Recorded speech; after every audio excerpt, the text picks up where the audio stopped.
If you're a Halo fan, and I am a Halo super fan, we've had a rough couple years, guys. Master Chief Collection came out horribly broken. Thankfully, through a lot of complaining and a lot of attention getting from the social media world, 343 did actually step up and largely fix a vast majority of problems in the game. And it's actually a pretty solid experience, one that I still honestly play most of the time. We had Halo 5, which I love the multiplayer on that. To me, the best multiplayer of any of the Halo experiences. But we can agree the single player was not that great. We had the closure of the Halo Championship Series, despite the game still somewhat popular in the multiplayer universe. They shut that down and converted to this grassroots program, which largely killed Halo multiplayer.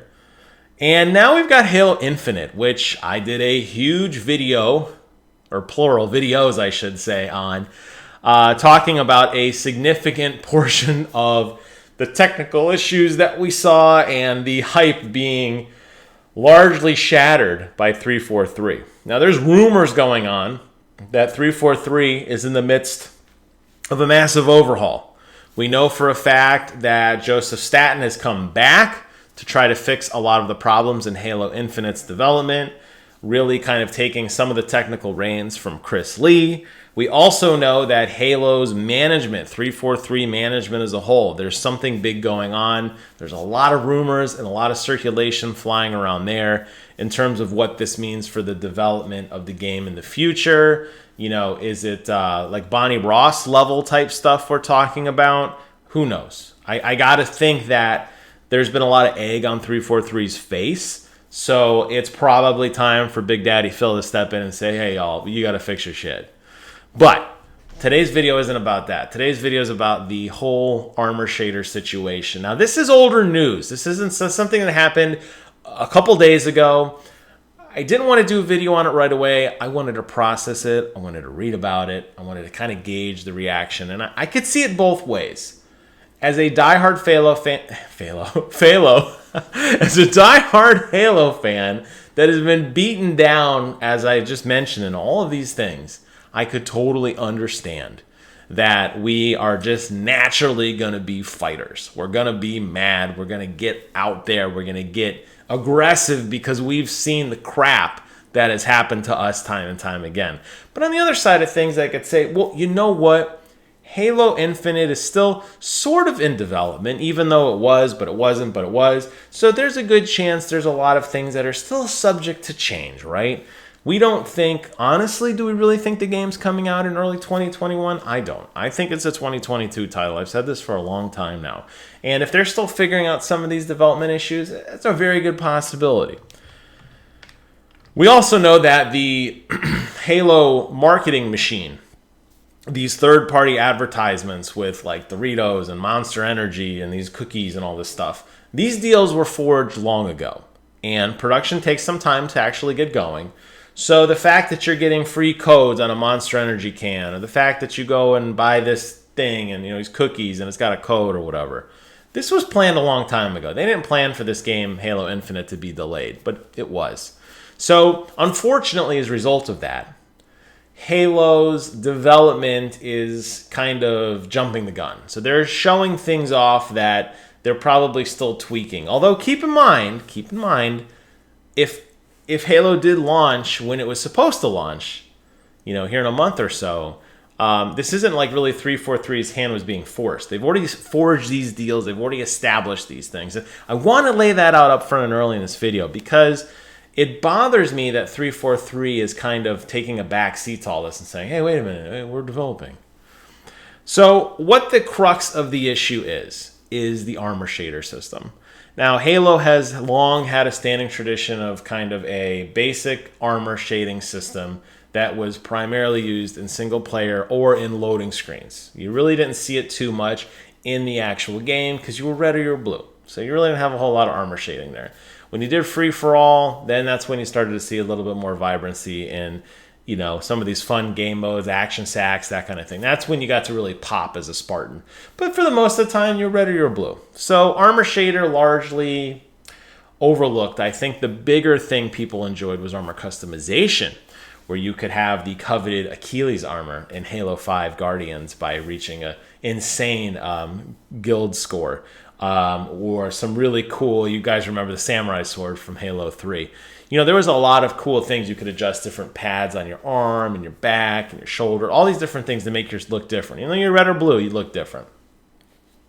So Halo Infinite has announced this deal where if you buy Monster Energy or these cookies, all those other things, you're going to get these special limited edition shaders. And that's Halo had to come out and say, hey guys, look, we have a huge confession to make. We were not ready to reveal this for you guys yet, but we are in fact actually going to radically change the way you customize your character. We're going to have all these different layers that you could change.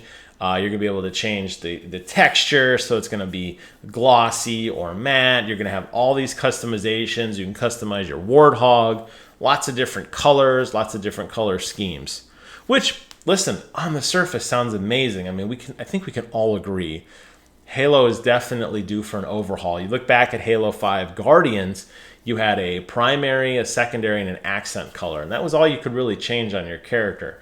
So if you're going to really allow us to get crazy with armor shaders, like something we've seen in other games that have way more customization, that's fun, right?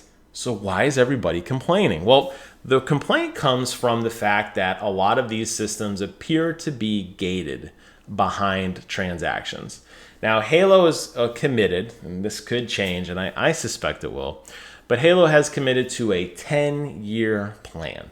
So in other words, when you buy Halo Infinite, you buy with confidence that you're going to be playing a game that's going to be in sort of active development, whether it's in-game activities, multiplayer events, new content, new levels, new whatever, for 10 years.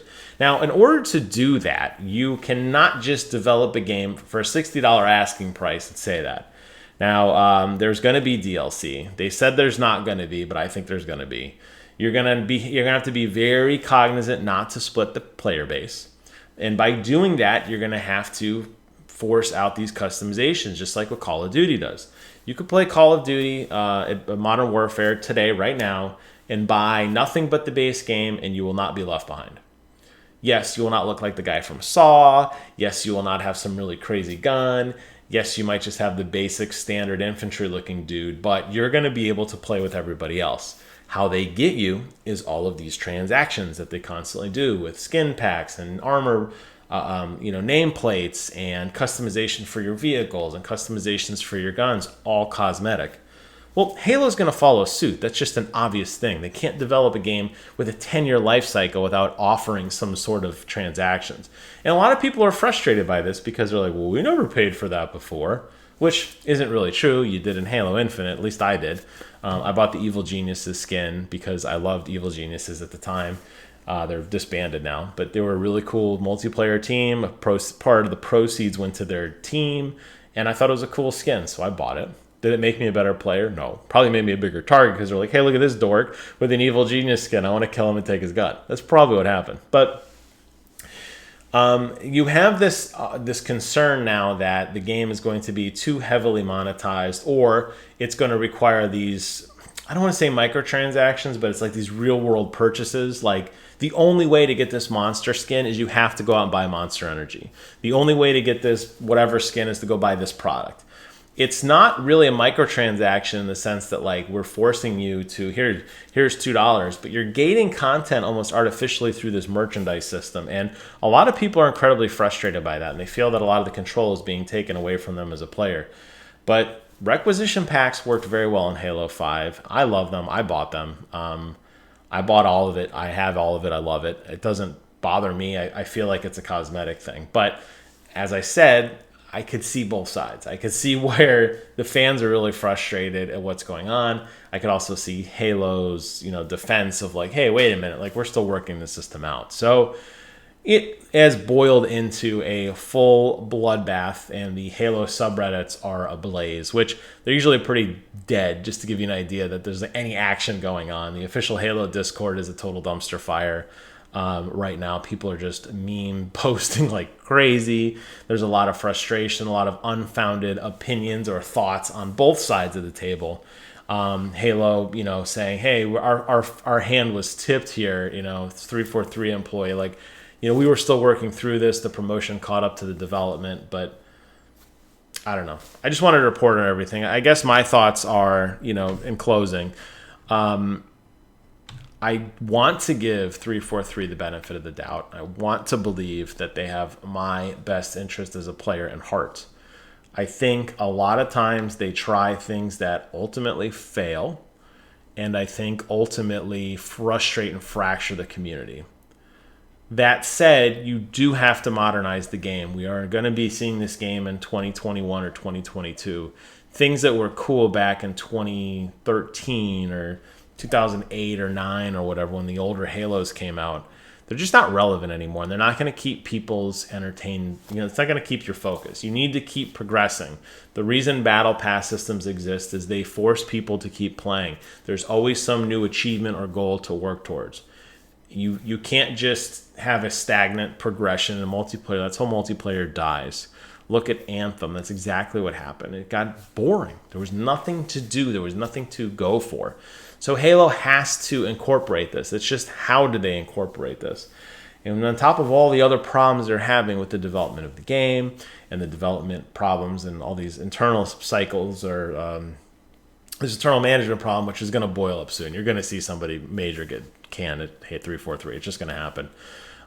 It throws fuel on an already hot fire. So leave your thoughts below. Let me know what you guys think about this. Do you care? Is Halo so far off your radar now? Is Halo Infinite such a bad initial performance? It's because it looks so weird. Are you done with it? Or are you a super fan like me and you're just like caught in the middle and you just want your Halo? Like, why can't we have good things? Like, why? Why is Halo Championship Series taken away when, Rainbow Six Siege still has annual tournaments, League of Legends still has annual tournaments, and StarCraft still has annual tournaments? Why can't we? Are you, I don't know, where are you? Where are you in this? I'm just a dejected fan. I want more Master Chief in my life. I need more Master Chief in my life. I'm willing to wait if they think they can get it right, but my patience runs thin. Thank you guys so much for watching. Hope you guys found this video informative. If not, sorry. Until next time, I will see you guys on the other side.